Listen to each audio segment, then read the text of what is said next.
ফেসবুকে একটা পেজ অথবা প্রোফাইল দাঁড় করাইতে অনেক শ্রম দিতে হয়, কিন্তু এই স্বাদের ফেসবুক অ্যাকাউন্ট অথবা পেজ যদি হ্যাক হয়ে যায় তাহলে কেমন লাগবে? তো দুইটা কাজ করে রাখবেন, আপনার অ্যাকাউন্ট হ্যাক হবে না। তবে মোবাইলে যদি কোনো সময় ওটিপি আসে, ওটিপি কারোর সাথে শেয়ার করবেন না।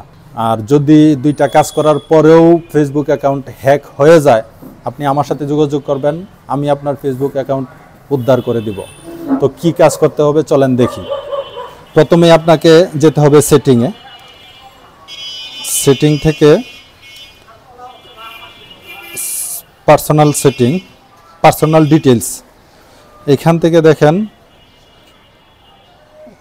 পার্সোনাল ডিটেলস, এইখান থেকে আইডেন্টিটি কনফার্মেশন, এখানে ক্লিক করবেন। কনফার্ম ইউর আইডেন্টিটি, একটা আছে প্রোটেক্ট ইউর অ্যাকাউন্ট, আর একটা আছে running ads about social issues, electronics and politics. তো প্রোটেক্ট অ্যাকাউন্টে দেখে আসি আমরা ঠিক আছে কিনা। এইখানে আপনি টেক্সট মেসেজ অপশানটা সিলেক্ট করে কন্টিনিউ দিবেন। আপনার নাম্বার অ্যাড করা থাকলে নাম্বার আসবে, আর নাম্বার অ্যাড করা না থাকলে আপনার নাম্বার দিবেন, তারপর কন্টিনিউ। তারপর আপনার মোবাইলে একটা ওটিপি আসবে। আমি আগেই বলতেছি ওটিপি কারোর সাথে শেয়ার করবেন না। তো এই ওটিপিটা কলের মাধ্যমে আসছে, কলটা রিসিভ করেন 6875। তো এটা আমি ওটিপিটা বসায় দিব। তো তারপর কন্টিনিউ ক্লিক করবেন। আপনার ফেসবুকের পাসওয়ার্ড দিবেন, পাসওয়ার্ড দেওয়ার পর কন্টিনিউ দিতে হবে। সিকিউরড হয়ে গেল। তারপর এখন আবার পার্সোনাল ডিটেলসে যাবেন, আইডেন্টি কনফার্মেশন, এখান থেকে confirm your identity, running ads about social account, সিলেক্টস কোন দেশে আপনি বাংলাদেশ দিবেন, আমি যেহেতু বাংলাদেশে আছেন। তারপর হলো গিয়ে পার্সোনাল ডকুমেন্ট, আচ্ছা, are you sure that need to confirm your identity, yes, continue.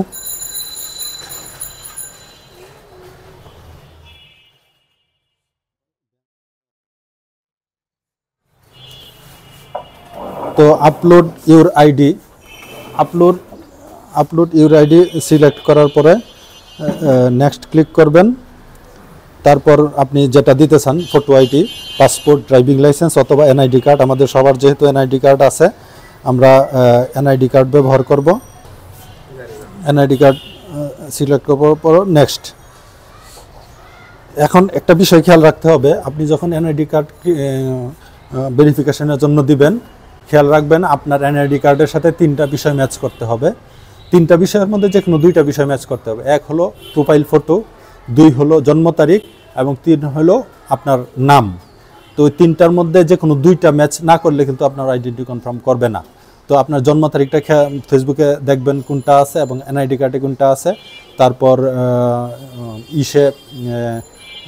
নাম কিভাবে আছে, আর প্রোফাইল ফটো। আমাদের জন্ম এনআইডি কার্ডের প্রোফাইল ফটো আমার প্রোফাইল ফটোর সাথে, ফেসবুক প্রোফাইল ফটোর সাথে জীবনেও মিলবে না, যে ক্যামেরা দিয়ে ছবি তুলেছে। তো সেই জন্য আপনাকে খেয়াল রাখতে হবে নাম এবং জন্ম তারিখ যেন মিল থাকে। তারপর গেট স্টার্টেড। এখন আপনার কি যেন বলে, এনআইডিটা এমন পজিশনে রাখবেন যেন ব্যাকগ্রাউন্ডটা কালো টাইপের হয়, এবং চার কোনায় যে দেখেন সবুজ দাগের ভিতরে থাকবে।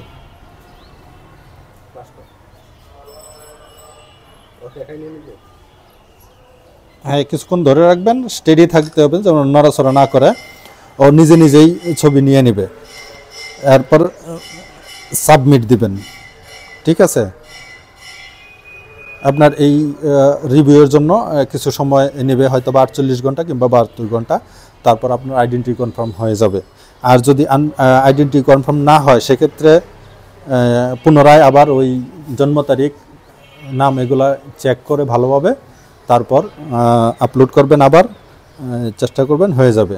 আর এগুলা ভেরিফাইড করা না থাকলে আপনি মনিটাইজেশন বলেন আর বলেন, ওইগুলোর মধ্যেও সমস্যা হবে। মনিটাইজেশনের ক্ষেত্রে অনেক সমস্যা হবে, আপনি pay out account set up করতে গিয়ে সমস্যা পড়বেন। তো সেই জন্য আইডেন্টিটি ভেরিফাইড করে নেবেন। ধন্যবাদ সকলকে ভিডিওটা দেখার জন্য।